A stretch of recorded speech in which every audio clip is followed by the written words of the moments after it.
അപ്പോൾ 4 മാസം ആകുമ്പോൾ തന്നെ 4 തൊട്ട് 6 മാസം ആകുമ്പോൾ തന്നെ ബ്രെയിനിലെ അയൺ കുറഞ്ഞു വരും. അപ്പോൾ ആ സമയത്ത് നമ്മൾ ശരിക്കും കുട്ടികൾക്ക് അയൺ സപ്ലിമെൻറ്റ് ചെയ്യേണ്ടതാണ്. എന്തുകൊണ്ടാണ്? ബ്രെയിനിൻ്റെ ഫങ്ഷൻസ്, ബ്രെയിനിലുള്ള കുറേ ന്യൂറോ ട്രാൻസ്മിറ്റേഴ്സ് എന്ന് പറയും, അത് സീറോട്ടോണിൻ, ഡോപ്പമിൻ, ഇതിൻ്റെ എല്ലാം ഫങ്ഷന്, സിന്തസൈസിന് എല്ലാം അയൺ അത്യാവശ്യമാണ്. അത് കൂടാണ്ട് തന്നെ മസിലിലെ ചില എൻസൈംസ്, നമ്മുടെ സ്പൈനൽ കോഡ്, ഇതിനെയൊക്കെയുള്ള കവറിങ്ങിന് മൈലിൻ എന്ന് പറയും, അതിൻ്റെ സിന്തസിസിനും എല്ലാം അയൺ അത്യാവശ്യമാണ്. അങ്ങനെ ഹീമോഗ്ലോബിൻ ഉണ്ടാക്കാൻ മാത്രമല്ല, ബ്രെയിനിൻ്റെ ഫങ്ഷന്, അതേസമയം കോഗ്നിറ്റീവ് ഫങ്ഷൻ ഉണ്ടാകുന്നതിന്, അതായത് ബുദ്ധി വളർച്ചയ്ക്കും ഈ അയൺ വളരെ അത്യാവശ്യമാണ്.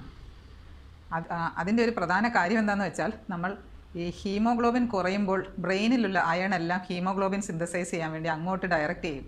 അപ്പോൾ ബ്രെയിനിൽ അയൺ കുറഞ്ഞു പോകുമ്പോൾ കുട്ടികളുടെ ബ്രെയിൻ ഡെവലപ്മെൻറ്റിനെ, ബുദ്ധിശക്തി, ഓർമ്മശക്തി, അതിനെല്ലാം ബാധിക്കാനുള്ള സാധ്യതയുണ്ടെന്നാണ് ഒരുപാട് പഠനങ്ങൾ പറയുന്നത്.